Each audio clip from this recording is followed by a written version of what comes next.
Hello, everyone. Welcome to our the video lesson on mapping. Today we have two fantastic speakers. It's Lena and Alexander. And I won't be introducing them. I will ask them, can you please introduce yourself and your work as well as your school? Yes, good day everyone. With pleasure, we will introduce our work. I'm Elena Karpilova. I'm an artist and also educator.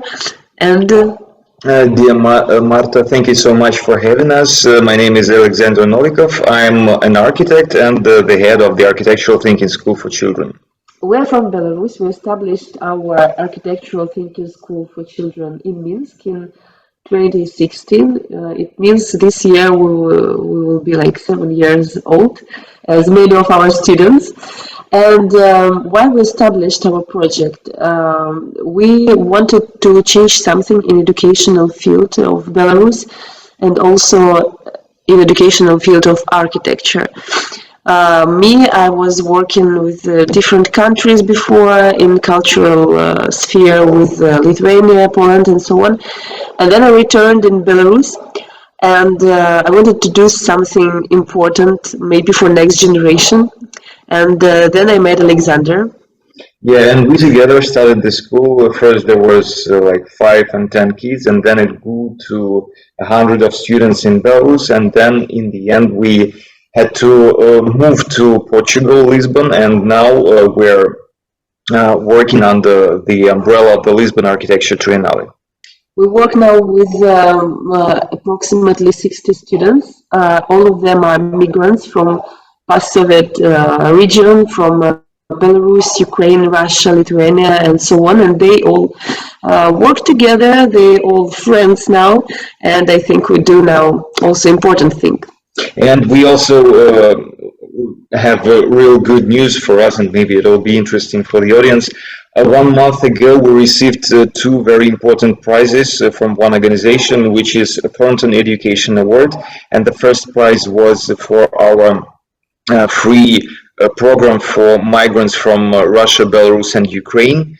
And the other project, the other award was really important because we were announced as the best international organization in the field of architecture for kids and youth. And yeah, we're really proud of that, and yeah, I wanted you to know about it. Yes, congratulations one more time. This is really a fantastic success. Can I please ask you about the beginnings of A school? Actually, you have a longer name for it. It's Architectural Systems Thinking School, and there is very advanced idea about teaching and learning behind it. Can you just say a few sentences about that? Because I think this paradigm very much impacts the way you structure and organize your educational programs. Sorry, let me quickly correct you. Our school is Architectural Thinking School for Children. System thinking, as you said, is one of the courses in our school. So, a few words about the program that we teach is we took architect's work as a model. Architect is good in many fields. At least he tries. He is researching, he is designing, he is presenting projects, he has to be good in economics, he has to be good in psychology, lots and lots of fields. And what he's doing is he is connecting it all together to design, for example, one building. We took this thing and we teach it to kids, so they have to go from one field to another field, and in the end make bigger projects. Yeah. Yeah, thank you for that. And if we speak about your methods of working, we would probably need a whole day to speak about all of them. But let's just choose one. You used mapping a lot, and can you maybe mention one or two projects where we could understand how you use mapping as an educational tool within A school? Yeah, mapping is quite important in our school. We did a few projects that are focused on mapping, and yeah, let me start with the smaller ones. The first one is when we designed sewage hatches together with kids with a special with a professor from our school who is a sculptor, and the idea is was to take the river in Minsk, which is Svislich, and place these beautiful hatches, and each hatch was showing the specific plant or specific animal or even bacteria. So it makes the river, and because this river is really important in Minsk, and people are walking down this river all the time, and it is the center of the city. So this way it could help people understand how important the river, although it is right in the center of the city and it is urbanized a lot. I will just to add that this professor who really like he is a sculptor and he is also biologist. So he finished 2 universities, and we first searched for someone who knows both disciplines, but then we found this amazing person, Pavel, and he's a sculptor, making sculptures and biologist, and this approach is also important for us to be very interdisciplinary. That was the first project, and that project was accomplished with kids 6 to 10 years old. The second project is for teenagers. It was made together with the teenagers, and the name of the course was a research. We have different courses in our program, and the name of the course was a research, and the students, what they did is, together with an architect and urbanist, they were trying to uncover all the rivers in Minsk. What I mean is, Minsk is big, about 2 million people. There is few rivers there, and they're really well known, of course, but there's a dozen and even more rivers which are hidden under the ground. Some of these rivers are very important from the historical point of view because, I don't know, big battles were there. Some rivers are just clearly forgotten, and they're somebody under the ground in the tubes. And this project in the end is called the Minsk River Daylight. And what kids are doing, they're taking the map of the city, they're researching and finding these older rivers that still exist, but no one sees them, and they are thinking of how to uncover them, to bring it back to the light and make them again a public space or a piece of nature again in the city. And what they do is another layer, adding another layer to the existing layer of the city. Yeah, that's very interesting. And the third project, is of course Minsky, a big one. We've spent a few years on doing it, and maybe we can talk about that. What do you say? Yes, exactly. What I wanted to say is that you certainly know there are many different mapping apps that some architects, urban planners use, like Mapgineer. Also, there are apps that are developed for that purpose, especially working with children, like the German one, Sache. However, you haven't opted for something that exists. You created your own platform that's called Minsky. And exactly this is the reason why I would really like you to say a bit more. First, what was your motivation? How did you get the idea? And then maybe you could share the screen and give us a tour of the website and the tool. Yeah, so this project, as Alexander mentioned, it took a few years to do, because first it was 1 year of process of the education. We had students, I guess, from 8 to 11 years old, which had educational course called City Research. And during all this course, these students, they try to understand that they are citizens of Minsk. I say try because usually, parents know the city and the kids not knowing so much. They go to school, they go back to school.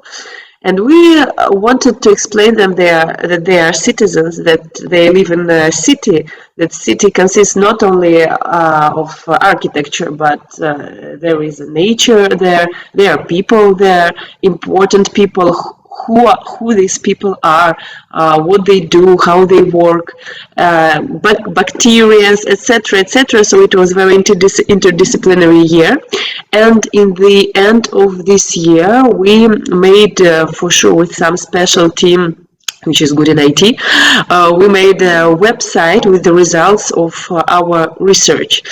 And we wanted to do it as much interactive as it's possible. And let me add something to that. Yeah, In maybe you other could. I'm sorry for interrupting you. Maybe you can share your screen with the Minsky and then give us a tour as you are speaking. I think for everyone this would be very interesting to see how interactive the website is. Yeah, yeah. During what we will tell, we will share because everyone will understand more about what we're speaking. So here it is. We're sorry that it's only now in Russian version.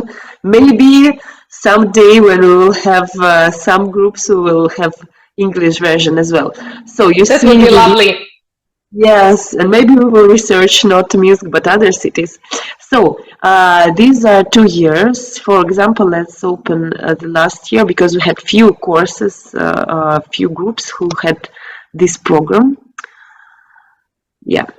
Yeah, I also wanted to make a short introduction about this website and the whole program, which is called City Research. In few words, what we were trying to do together with the kids is a city is something very complicated because there's lots of different stuff in there. Our approach was to take a look at the city from different perspectives. For example, today we have a class of biology. Let's take a look what kind of bugs, for example, or bacteria or animals we have in the city. Or we have a class of architecture. Let's research architecture. What kind of architecture we have, what kind of buildings, how old they are. Then we have a class of, I don't know, historical heritage, and we think about history and try to understand what was happening. Or there's important people, and we're working with their stories, and so there's lots of these. There were lots of these focuses or points of view from which we were trying to see the city, which meant we actually took the city and took it apart. There was like different layers. They were not connected at all. Like a layer of bacteria, layer of architecture, layer of dreams of people, because yeah, it was the most interesting layer, by the way. Let me quickly show you, because now we saw like present, then we have the layer of the future and the layer of dreams. Let me show you quickly the future as well, because we speculated about how Minsk could look like in 50 years, and we decided to take 50 years because in 50 years these children will grow up, they will see what changed in their city, and probably they could even compare how they thought about their city, and in the end, like what it looks like. Maybe you will hear even the sound, I'm not sure, because we even wrote a little like music piece together with children about their associations of Minsk, what images, speaking about sound, they have. Yeah, And because sorry, I am interrupting you, but I think what's really interesting and should be underlined, you didn't explore just how the city could look like, how the city could operate, how the city can sound.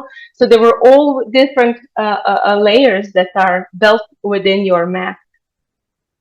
Yeah, exactly. And what we did after that, we had this great big amount of layers: atmosphere, sound, nature, architecture, blah blah blah, lots of stuff. And then we had to collect it all back together. So we dismantled the city together with the students, and then we tried to put it back on the map, all the layers together. and we were doing it with our hands without computers. But in the end, this IT staff and people who were involved in creating the website, they of course saw the final result even before we saw it, because we cannot put sounds together with pictures, together with stories and layers. So only the final part, the final product was seen only on the website.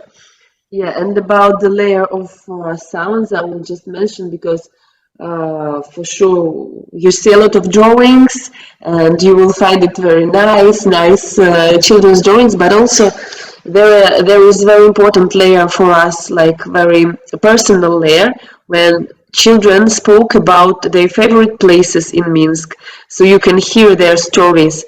And in this layer of, you see, we are in the night, it's layer of the dreams. You can hear in this little yellow clouds, you can hear the, in some of the clouds, you can hear the stories about the dreams of our students. Yeah. We took this funny, I would say, but maybe most mysterious approach from the surrealists who were researching Paris a long time ago, and we decided to use this technique as well, but combining with mapping. Yes, this is really interesting project. Can you tell me something maybe about the feedback of children? Have you how they certainly have seen the final product? Can you maybe tell us something about their reactions and maybe relate it to the question Lena said at the beginning was the most important? Okay, we are citizens, but city is not just buildings. So when they saw this, do you think they had a bit broader understanding of what makes a city and how they are making the city? Yeah, speaking about the reaction of children, it was very interesting to see because as a teacher, because I was teaching as well during this course for sure, and I knew that it will be like this.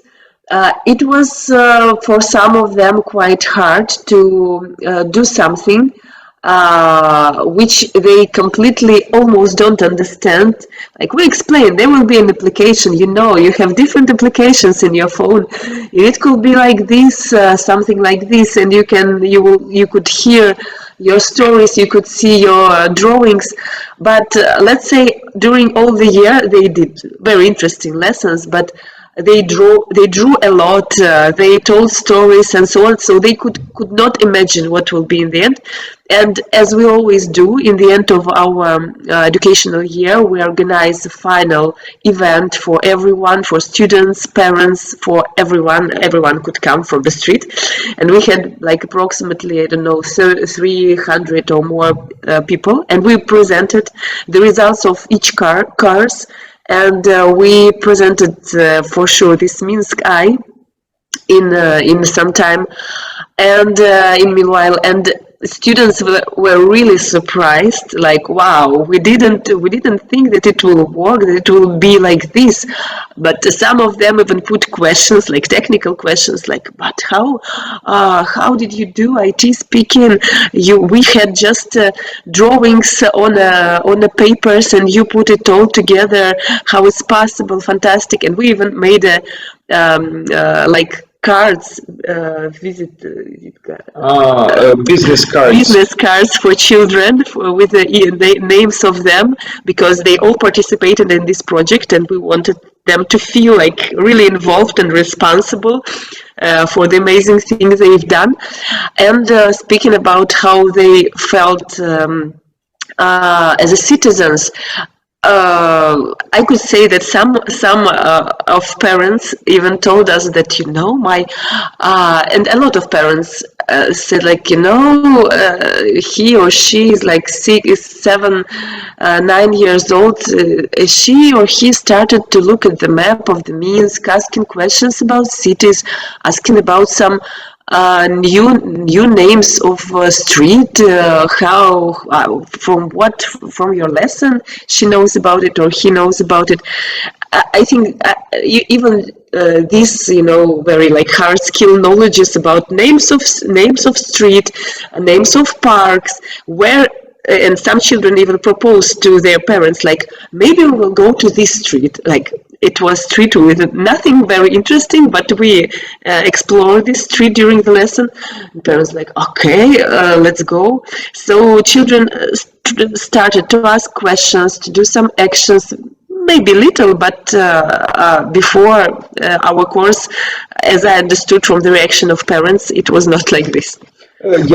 Just to say that in few words, I think we changed the focus of our students, because in the beginning the city was something that's just a place where you live, but after this course, some of them started drawing cities all the time, like not the cities, not the buildings, but the roads with actual central downtown, uptown. I mean, with the structure of the city.